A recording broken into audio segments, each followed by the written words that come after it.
Okay, everybody, this is conversation one. According to my calculations, we are on week 9.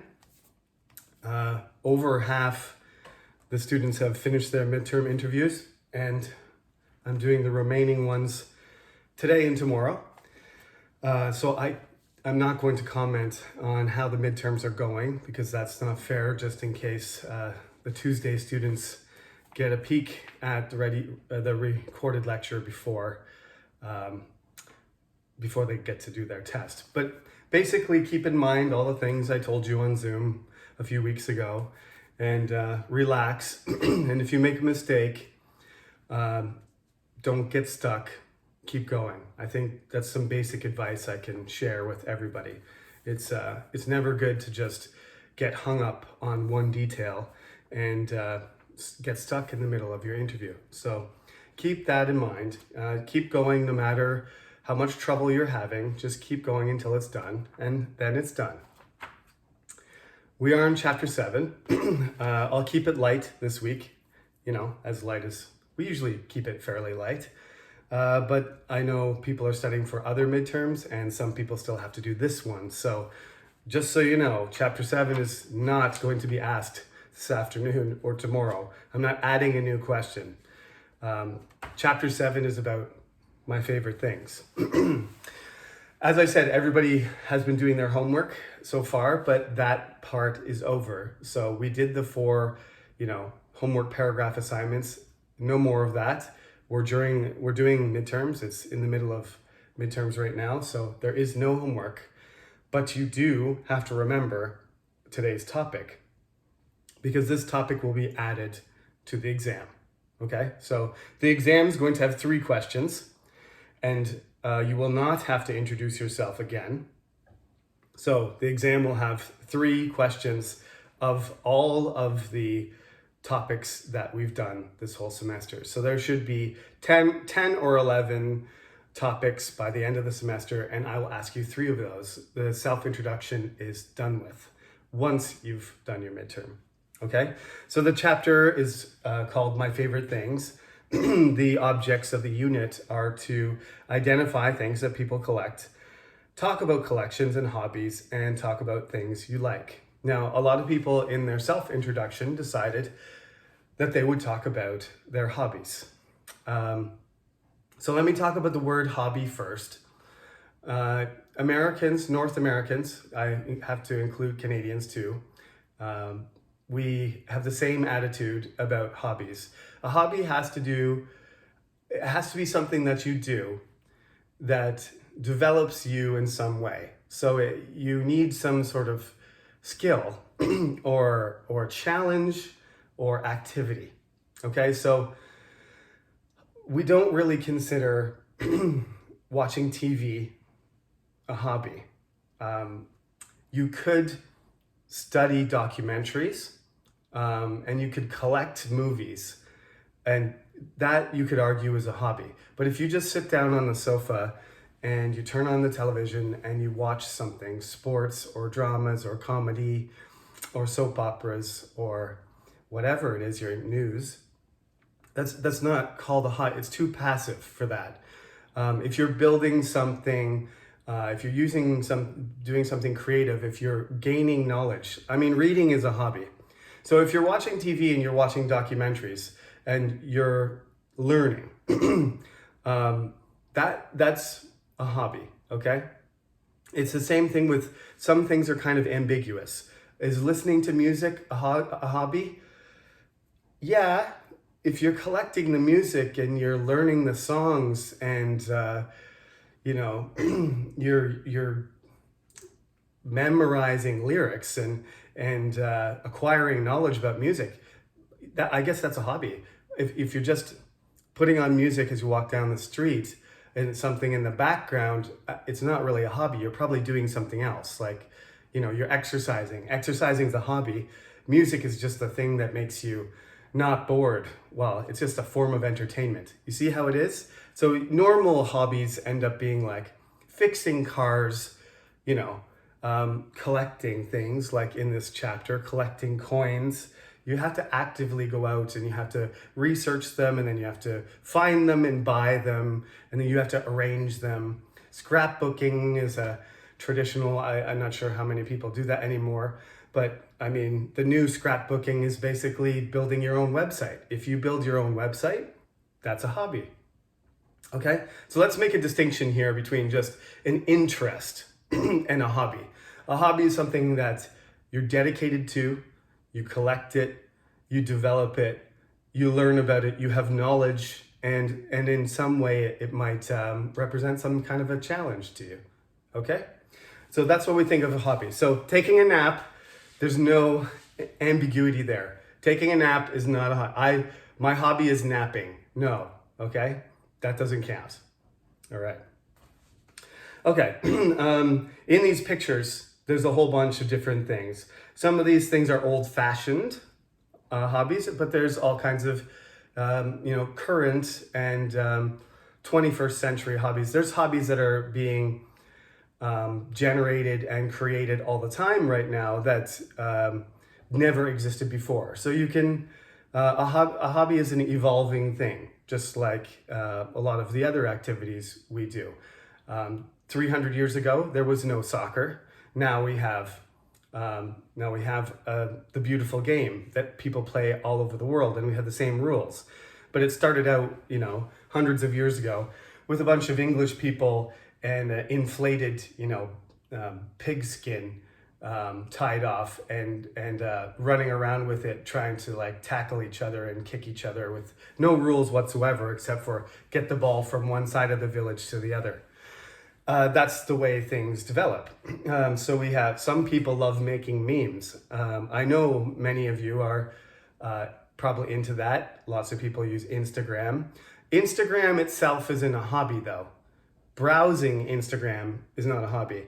Uploading things to Instagram and making, creating content for Facebook or Instagram or for a blog or for your website, those are hobbies. But if you're consuming it, really, that's not a hobby. That's just killing time. That's you indulging yourself, and you're entertaining yourself, but you're not doing anything productive, so it doesn't count as a hobby. But if you're the one creating it, you're the one that's making the effort and gaining skills in how to create something. You're making user-created content, as we used to say. It's not that popular to say UCC anymore. But if you're putting content out there, you're a content creator. That's a hobby, and it can be a job. These days, I was shocked 4 or 5 years ago when one of my students, I said, what does everybody want to be when they finish university? And somebody was like, a teacher, a government officer, a lawyer, a journalist, a diplomat. These are the typical Korean student answers. Translator, because these are English majors, businessman, and so on. And someone was like, a YouTuber. And this is before everybody was trying to be a YouTuber. And I was like, that's not a job. And she was like, that's my dream. And I said, okay, it's possible. Like, good luck. You can. And a couple of years later, I saw her in the hallway and I had to say, you know what? I'm sorry. I was totally wrong. That career path seems to be just as open as any other one in that any sort of entertainment or media position. That's just as possible as any other one. It was my mistake to question whether you could be a successful YouTuber. So I wished her luck, and I don't think she followed up on it. But my first impression was that YouTubing wouldn't really be a good career choice. But that's what happens, when you say to your parents, I want to be a writer. And they say, how about studying for the teacher's exam? And you're like, no, I want to be a writer. And they're like, well, what about the government exam or some kind of other civil servant position? But when you're young, you don't have to. When you're young, you should be allowed to just do things that you like. We try to encourage hobbies that will develop into something that you can use in your adult life. But sometimes they don't. And sometimes we like to hang on to these things.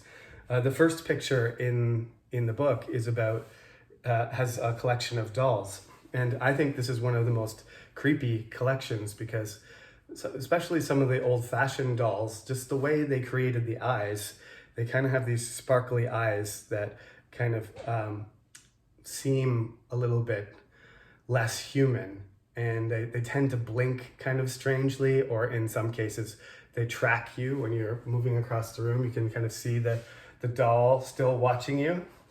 And then there's those horror movies that had Chucky in them, and that didn't help my impression of dolls. But dolls have been around for hundreds of years. So, you know, some very old dolls that are in good condition are very, very expensive.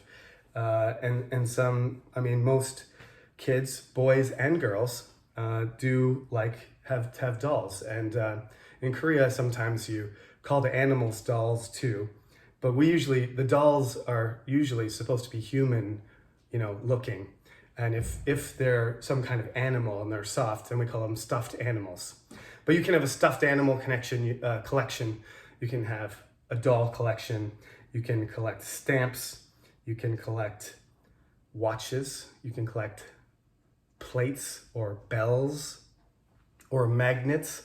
That's what one of my friends does. Whenever they travel to a country, they get a magnet and they put it on their fridge. So they have a fridge covered with magnets from different countries. You can build models. You can build models of airplanes or ships, that kind of stuff. So the questions down below there are, who do you know that collects something, and what do they collect, and how many things do they have in their collection? Do you think collecting is a good hobby? Why or why not? I'm going to build this all into my question, because I usually ask very open-ended questions.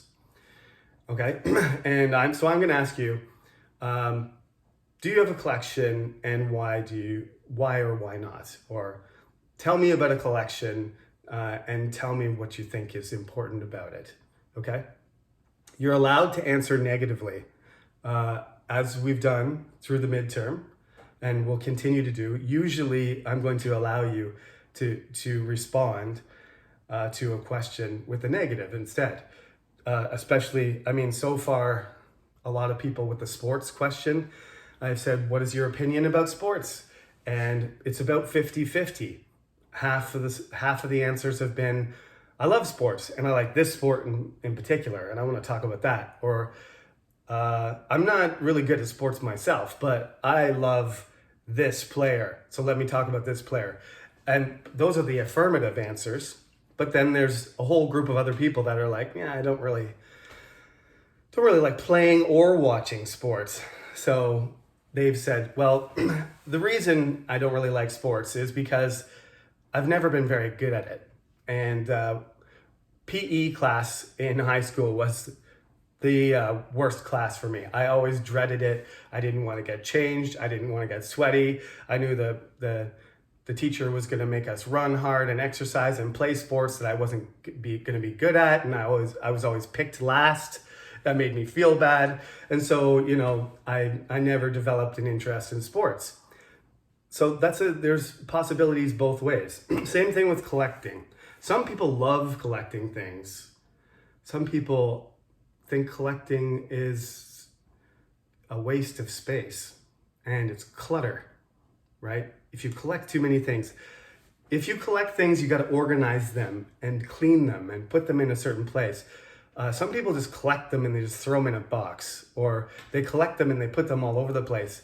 If you go into a really older person's house and they've been collecting something for their whole life, my mother doesn't usually watch these videos, so I'll just use my mother. And she's not this level. But you go into the house and then you look around and like everything is cats, right? There's a cat clock, there's cat coasters, there's cat wallpaper, there's cat cups, There's real cats, right? There's pictures, there's paintings of cats, there's statues of cats everywhere. There's cat plates. Everything is cats, and I think the person has an obsession then. My mother likes owls, and she has lots of little figurines of owls, and she has kind of wood carvings of owls, but everything's not covered in owls. She has her owls in a certain place, in a cabinet, and that's a normal level of collecting. But sometimes people get a little bit too obsessed, and everything becomes something, you know? They're wearing a shirt with a cat on it, and they have a cat on their head. That's actually called a cat lady. When North American ladies get old and lonely, and their husband has passed away, sometimes they collect cats. Um, Cat art, cat furniture, and real cats. It's sort of an urban myth. It doesn't happen very often, but you can get too obsessed with collecting. You can overpay. I mean, some collections, some collectible things, some things like paraphernalia, especially. You know, like people who are crazy about baseball.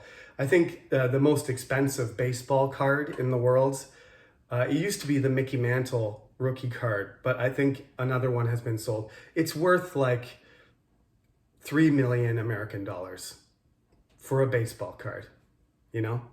If you, I mean, you're super rich and you don't care, but like if you really desire that thing, I think you're taking your collecting a little bit too far. Who's going to pay that much money? But they do. You know, for conversion's sake, this is over samchibok for a baseball card. Okay, so just like the other topics, we're talking about collections here. You can talk about a personal collection. You can talk about another person's collection. You can talk about the negative aspects of collection and how you don't think collection is important. Or you can talk about particular collections and how they're important and they're fun.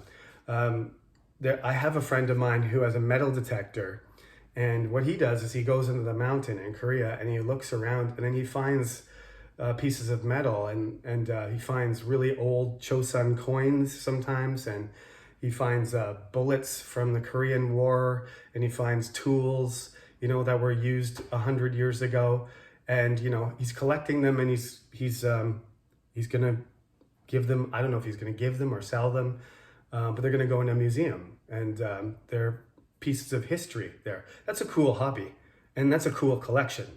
And what a museum is a private or public collection that people can come and see because they're interesting pieces that people have assembled and they've arranged them. And a collection is an arrangement of things by a certain category, right? So you go to the, you know, Imperial War Museum and you see all these things related to the British history of military history. And if you go to the National Art Museum, you see all the, you know, the collections are related to national art. Okay, so there's lots of options here. You don't have to talk about your own personal collections. You can talk about museum collections or art collections or another person, or you can talk about hobbies that are related to collecting. All of those, as long as collecting is the main idea, right? If you're going to talk about yourself or another person, and you're going to talk about this action of collecting that started a long time ago and it's continuing until now, then there is a verb tense for that. And Korean students often use until now rather than the verb tense. I walked every day until now. Okay? And that makes sense. I can understand that. That's fine. But we do have a verb tense.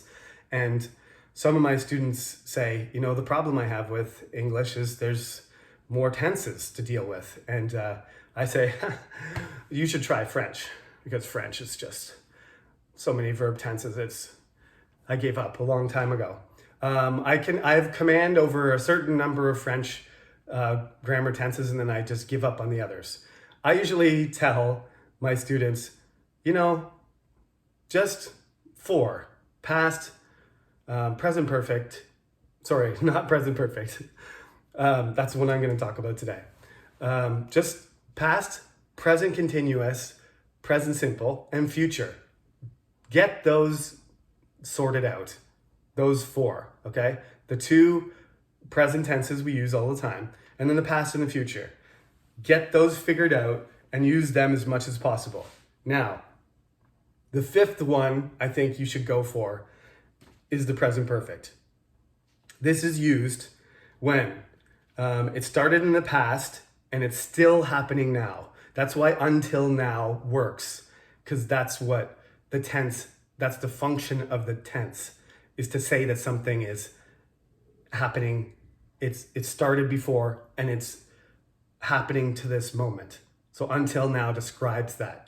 But instead of saying until now, you can just change, you can conjugate the verb and you can make it happen within the verb itself, right? So you can say, I have collected baseball hats since I was in high school. Instead of, I collected baseball hats in high school until now. That's a lot more awkward and it doesn't really specify the period as well. Because it sounds like you still could be in high school if you say it that way. So what you have to do is you have to take have and then add this weird past participle thing. And sometimes the past participle is not irregular, like collected, so there's no problem. But sometimes it is, like the verb to be, because to be is our favorite verb, but it's also irregular all the time. So you have to say has been, right? Have been. They have been living. They have been, I don't want to turn it into a different tense. They have been actors for 10 years. They have been human their whole life. Okay? I have seen also, it has its own past participle. I've seen a lot of concerts. I haven't gone, there again, can't say went, you have to say gone. I haven't gone skiing for a month. She has collected dolls for years. Haven't you done the illustrations yet? So there's a list of past participles that you have to learn because they're different. Where are you? Page 136.